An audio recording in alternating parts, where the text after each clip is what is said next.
السلام علیکم دوستو، یہ کہانی ایک بادشاہ کی ہے جس نے ایک غریب لڑکی کے ساتھ ظلم کیا تھا، لیکن تقدیر کا کھیل ایسا تھا کہ چند سال بعد وہ خود اپنی بیٹی کے ساتھ اسی ظلم کا شکار ہوا۔ ایک دن ایک غریب کسان کی بیٹی جس کا نام زینب تھا، وہ اپنے والد کے ساتھ بادشاہ کے دربار میں آئی۔ اس نے بادشاہ سے درخواست کی کہ وہ ان کے گاؤں کے کسانوں کی کچھ مدد کرے تاکہ وہ زیادہ فصل اگا سکیں، لیکن بادشاہ کا دل سخت اور بے رحم تھا۔ اس نے نہ صرف زینب کی درخواست کو رد کیا بلکہ اس کا مذاق بھی اڑایا۔ مذاق اڑاتے ہوئے بادشاہ نے اپنے دربار سے ان دونوں کو نکال دیا اور زینب سے کہنے لگا، تمہاری جگہ یہاں نہیں ہے، تمہارے جیسی غریب لڑکیاں ہمیں کچھ نہیں دے سکتی۔ بادشاہ نے زینب کو دھکیلتے ہوئے کہا۔ زینب دل شکستہ اور سنجیدہ ہو کر اپنے والد کے ساتھ واپس چلی گئی، لیکن اس کے دل میں ایک سوچ نے جنم لیا کہ ظلم کا بدلہ ایک دن ضرور اللہ پاک سے ملتا ہے۔ زینب نے اس دن کے بعد فیصلہ کیا وہ اپنے گاؤں کے لوگوں کے لیے کچھ کرے گی،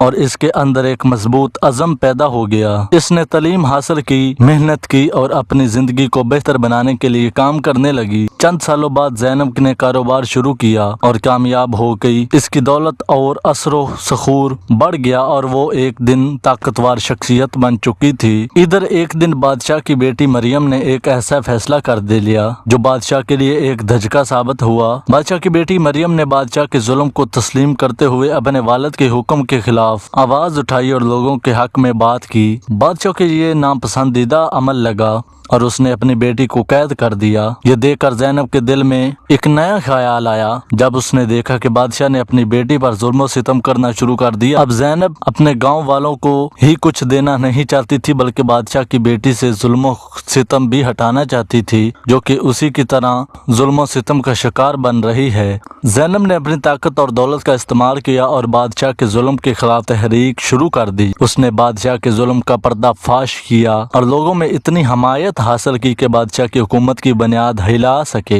اس دوران زینب نے مریم کو آزاد کرانے کے لیے بادشاہ پر دباؤ ڈالا۔ مریم کی رہائی کے بعد زینب نے بادشاہ کو بتایا کہ آپ نے ایک غریب لڑکی کو بے عزت کیا تھا اور آج وہی لڑکی آپ کے ظلم کا بدلہ لے رہی ہے۔ دوستو، بادشاہ کی سلطنت دن بدن کمزور ہوتی گئی، لوگ اس کے خلاف اٹھ کھڑے ہوئے اور آخرکار بادشاہ کو اپنی ہی بیٹی کے سامنے ذلت کا سامنا کرنا پڑا۔ مریم نے اپنے والد کو کہا، ابا جان، اب آپ کو وہی ظلم سہنا پڑا ہے جو آپ نے میری طرح بے گناہ لوگوں کے ساتھ کیا تھا۔ بادشاہ کو اپنی زندگی کا سب سے بڑا سبق ملا، ظلم کا بدلہ ہمیشہ تقدیر سے مل ہی جاتا ہے۔ یہ کہانی ہمیں یہ سکھاتی ہے کہ ظلم کا بدلہ تقدیر سے ملتا ہے اور انسان کا اچھا یا برا سلوک ہمیشہ واپس آنا ہے۔ زینب نے نہ صرف اپنے گاؤں والوں کے لیے کچھ کیا بلکہ بادشاہ کی بیٹی کو بھی ظلم سے بچایا، اور اس کے ذریعے یہ ثابت کیا کہ سچائی کا اور عدل کا راستہ ہمیشہ کامیاب ہوتا ہے۔ اگر کہانی پسند آئی اور چینل کو سبسکرائب کر دیں، بیل کے آئیکن کو آل پر پریس کر دیں۔ اللہ حافظ۔